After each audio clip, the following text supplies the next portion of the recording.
Welcome to Virupakshi news channel. 3 దేశాల్లో కుప్పకూలిన విద్యుత్ వ్యవస్థ. కరెంటు లేక వీధుల్లోకి జనం, విమానాలు, రైళ్లు ఆగిపోయాయి. 3 దేశాలు అల్లకల్లోలంలో అయ్యాయి. ఏం జరుగుతుందో తెలియక జనం వీధుల్లోకి వచ్చారు. రైళ్లు ఆగిపోయాయి, విమానాల సర్వీసులు బ్రేక్ అయ్యాయి, బస్సులు నిలిచిపోయాయి. 3 దేశాల్లోనూ కరెంటు లేదు. దీంతో మొత్తం వ్యవస్థలు అన్నీ కుప్పకూలాయి. స్పెయిన్, పోర్చుగల్, ఫ్రాన్స్ దేశాల్లో పరిస్థితి ఇలా ఉంది.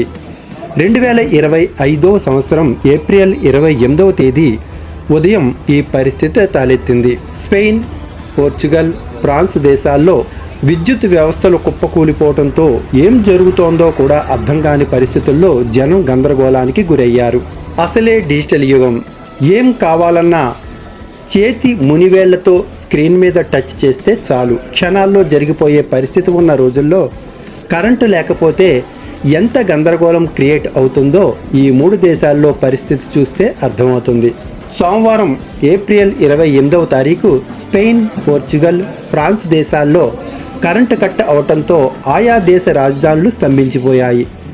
3 దేశాల్లో ఉన్న సుమారు 50 మిలియన్ల మంది ఏం జరుగుతోందో తెలియక గందరగోళానికి గురయ్యారు. పవర్ కట్ కారణంగా ట్రాఫిక్ సిగ్నల్స్ కూడా ఆగిపోవడంతో ఎక్కడికక్కడ ట్రాఫిక్ జామ్ అయ్యింది. మెట్రో రైళ్లు కూడా ఆగిపోవడంతో జనం తీవ్ర ఇబ్బంది పడ్డారు. ఫోన్ లైన్స్ కూడా పనిచేయకపోవడంతో ఏం జరుగుతోందో కూడా తెలియని పరిస్థితి నెలకొంది. ఫ్లైట్స్ క్యాన్సిల్ అయ్యి జనం విమానాశ్రయాలకు పరిమితమయ్యారు. పవర్ కట్కి కారణం ఏంటనేది ఇంకా క్లారిటీ రావాల్సి ఉంది.